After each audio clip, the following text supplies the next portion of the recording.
Cassette की reel है। इसमें पता नहीं कौन सी मूवी पड़ी होगी, कौन से गाने पड़े होंगे। अब ये डेटा ज़ाया हो गया। अब देखो डेटा आप देख रहे हैं, वीसीआर की रील से बनाया गया है बाढ़ गंदम के लिए। अब इन लोगों को डेटा की अहमियत का क्या पता, इसमें पता नहीं कितना डेटा पड़ा होगा। हाँ, अब उन्होंने कैसेट तोड़ के बाढ़ बना लिया।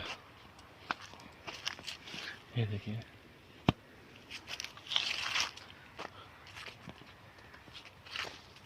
ये वीसीआर की कैसेट की रील है। देखिए,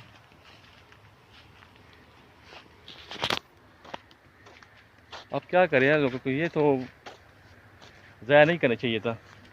ये देखो वीसीआर, आप इसमें देखें,